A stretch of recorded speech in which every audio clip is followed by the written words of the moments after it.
عادية. كل ده في الشغل. يعني مش مثلا يقول لك والله ده مكان شغل، هو ده مكان لعب. الشغل شغل. ما هو زمان كانت كلمة الشغل دي معناها كلمة جادة جدا وجافة جدا. يعني بعدين الناس قال لك الله، طب ليه ما لوسن اب؟ يعني فكها شوية كده. الشغل زائد راحة زائد ترفيه يدينا انتاجية أكتر، وده اللي حصل. فجوجل عمل مشروع اسمه بروجكت أكسجين اللي هو بين ايديكم دلوقتي، على أساس نوع من التطوير. شوف الخصائص كده الثمانية اللي تميز بيها جوجل. مين يقرا لنا أول خاصية؟ اتفضل اقرا لنا أول واحدة كده. المدير مدرب ومرشد جيد. يا سلام. هيز ا كوتش.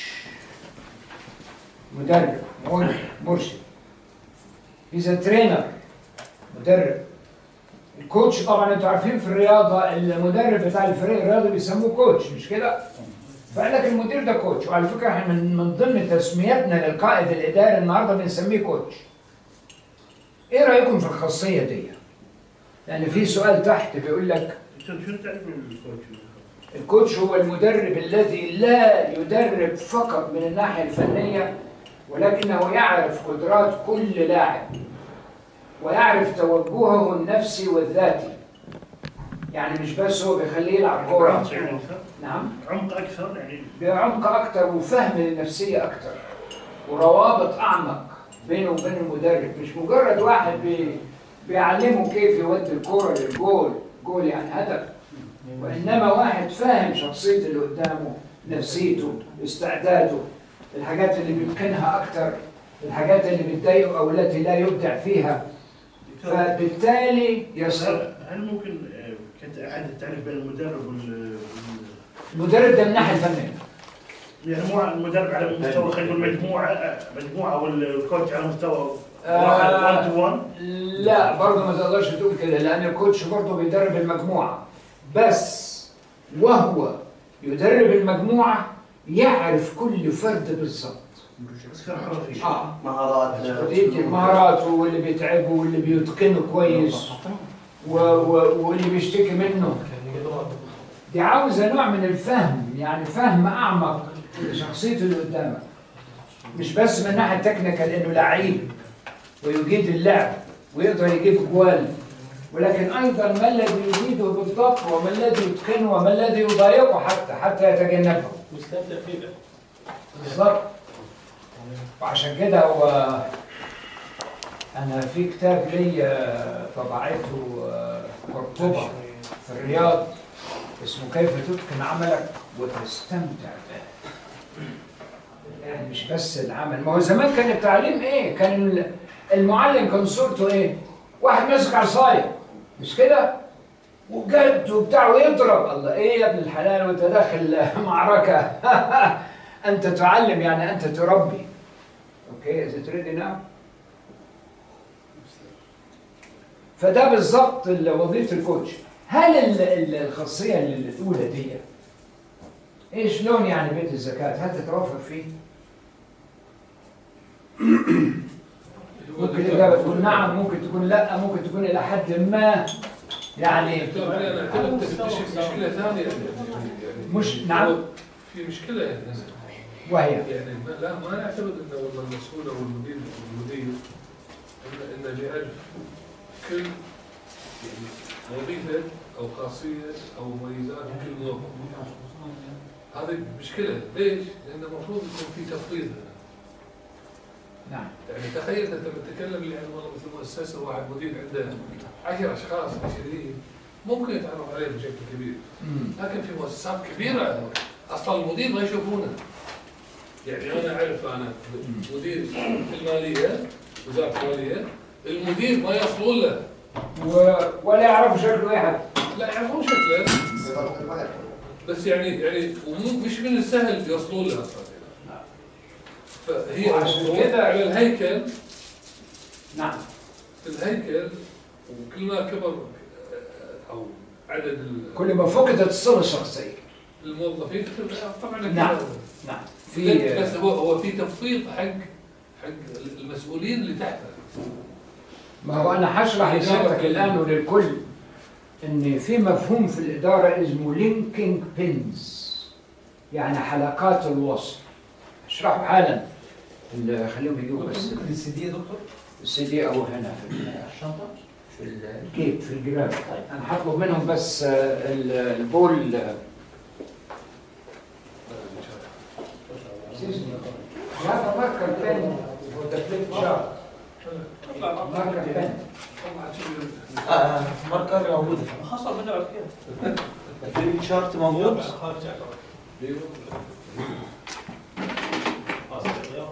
تفضل ممتاز. شكرا. يعني مثلا لو احنا افترضنا ان في مؤسسه كبيره وهنا رئيس المؤسسه وهنا طقم الاداره العليا وهنا في كل اداره فيه يا اما اداره او اقسام، وكل اداره ليها اقسام معينه او ديفيجنز. طبعا المسميات انتم تعلمون انها تختلف من مؤسسه لاخرى وهذا ليس عيبا، فكل المؤسسات قد تستعمل تسميات مختلفه ولكن الوظائف متشابهه فيها. هنا بقى ايه مفهوم اللينكينج بينز؟ شوف بقى هنا تضخمت المؤسسه قد ايه؟ يعني وطبعا ليك انك تتخيل ان كل ايه بعض المستويات بتبقى 4 6، بس احنا على فكره في التنظيم الحديث بنعمل اللي بنسميه فلات اورجانيزيشن، التنظيم المسطح او التنظيم المفرطح، بمعنى ان ما يكونش فيه مستويات متعدده. لكن لو وجدت هذه المستويات، تعالى كده ايه اللينكينج بينز هنا؟ شوف الموظفين دول، ده رئيسهم مش كده؟ صحيح. طيب الرئيس ده عضو في المجموعة دي اللي بيرأسها الرئيس ده، مظبوط؟ ده عضو في المجموعة اللي بيرأسها الرئيس ده، وهذا بدوره أيضا عضو في المجموعة اللي بيرأسها هذا، وبالتالي مهما كبر حجم التنظيم فمن خلال اللينكينج بينز حلقات الوصل دي هنستطيع التعرف كل المؤسسة كلها، وقس على هذا طبعا الايه بقية كل الأقسام. هتبص تلاقيها اتربطت ببعض مهما كبر عددها. هي مش سهلة، وعشان كده وظيفة الكوميونيكيشن الاتصال في مؤسسة ما وظيفة معقدة جدا، والذي يلعبها يجب أن يكون متصلا ماهرا. نعم. يعني احنا كان مدير عملية السابق الاخ بخير عبد الغني العجيب كان عنده علاقات قوية مع يعني غالبية الموظفين. ايوه. وكان يحرص على حضور حفلات زواج او كذا للاشخاص او لا سمح الله حالات العزاء، ويحضر مقابل موظفين يمكن ما شافوهم كلا مره واحده. اذا نزلنا خبر من في فلان مثلا لا سمح الله عنده حاله وفاه امه او كذا كان يحرص حضور. فكان يعني حلقه الوصل قويه معه. ممتاز. وكان الاشخاص يعني انا يعني لمست معه انه كان يعرف مشكله كل شخص. الله الله. زين. فكانت يعني احنا في بيت زين كانت تعمل بالنسبه لي انا كانت عمليه الاتصال مع الاداره العليا سهله جدا. يعني ده شوف ده يجيب على سؤالك. لا سهل جدا. ومع ذلك في احترام للقيادات اللي فوق يعني تسلسل، بس انه كان سهل. طبعا. بس من مفهوم الاداره للاداره يختلف، يعني الان جانا احد الاخوه الاخ ابراهيم صالح جاي من الوزاره. مفهوم الوزاره يختلف عنه. كمؤسسه. كمؤسسه، احنا كان مؤسسه يعني. وهو جاي من وزاره فيها الاف الموظفين. فاصبحت حلقه الوصل بيننا وبينه تقطعت شوي. ما كانت مثل السابق. فاضطريت اني انا اتبع حلقات الوصل فقط، يعني انا اوصل لمديري والوكيل فقط مع تعدام. ولا اعلم ماذا يحدث فوق الاداره العليا. فاصبحت عندنا حلقه مفقوده، يعني في بعض المشاكل نكلم الاداره يقول لك الاداره العليا او المدير العام. نتضح بعدين المدير العام يقول لك لا ما جاني الخبر هذا. هل هو فعلا او انه اصبحت في حلقه مفقوده؟ فهذا اللي خلى كثير من الامور عندنا. وفي احتمالات كثيرة، إما أنها حلقة مفقودة، إما أنها سوء توصيل. بالمعلوم صح. يعني جايز اللي بيوصل الرسالة ما وصلهاش مظبوط. لا بس او لا سمح الله حجب للمعلومه. مثلا يعني ممكن يحجبون المعلومه وتوصل فوق. ما انتوا عارفين ان بعض اللي هم يعني مدير المكتب او السكرتير يعني احيانا يدخل لرئيسه اشياء معينه ويحجب الباقي. صح. واحيانا هو عارف طبع رئيسه ومزاجه، ايه اللي بيبسطه وايه اللي بيغضبه، فيديله المسائل التي تحوز على رضاه ويحجب الباقي، وده طبعا كل ده سوء اتصال. دكتور علي، انا عندي ما اوافق. السنوات الخبره حق الاداره العليا قعدت اكثر من 35 سنه. ايوه. ما اقارنها في واحد تو ماسك بيت الزكاه خلال سنه ونص او سنتين. واتوقع انه يكون معرفته بنفس معرفه. لا كمان معرفه، كان تواصل اتصال كوميونيكيشن ما بينهم. ما اتوقع طبعا هذاك كاداره سابقه 30 سنه، فلا بد ان نعرف كلهم. هو بدا بمجموعه يمكن 10 اشخاص او 20 شخص. 50 60. لا اقل، كانوا اقل كانوا معروفين، اقل كانوا. فتتدرج طبعا كل ما زاد العدد هو عنده علم فيها، فيهدر بيتعرف عليه هو اصلا. لما كبرت صارت بس هو كمان ما ننساش ان الرئيس الجديد اللي جه مع وسائل الاتصال الحديثه يستطيع انه يسترجع كل المعلومات الخاصه ببيت الزكاه. فعلا الادوار اللي عنده موجوده. ويستطيع انه يتصل بالمدير السابق ويساله في بعض الحاجات يعني. وموجوده بحيث انه في مدى قليل يعني في اسابيع يقدر يلم بمجريات الامور اهم واحرج العناصر اللي فيها. بعد كده ممكن يستلم معلومات جديده طبعا. وهذا اللي قاعد يسوي لي كاداره عليا حاليا. كويس جدا. فقاعد يعني الاولويات عنده واضحه. كويس جدا. كويس جدا. اهو شوف هذه الكلمه المهمه، الاولويات عنده واضحه. يعني what comes first، ايه الاهم حاجه اللي لازم تيجي الاول، ثم اللي يليها ثم اللي يليها. وعشان كده انه تحديد الاولويه غير سهل بالنسبه لكثير من المديرين. اعمل دي الاول ولا دي؟ وما الذي يحددها؟ اشياء كثيره. احيانا ضروره الوقت، عنصر الوقت. احيانا الضروره العمليه. احيانا العلاقات الانسانيه، صله الرئيس بالمرؤوسين هي اللي بتحدد الاولويه. طيب لا يعني انا في سؤال ثاني. وهو انت يمكن جانب اتخذت من شخص واحد كاداره عليا، اما الاشخاص الثانيين ما يقومون بنفس الدور اللي كانوا يقوموا فيه مدير الامس. ما يتواصل معهم في احزانهم واحتفالاتهم، ما يقومون. وهذا واضح واحنا شايفينه.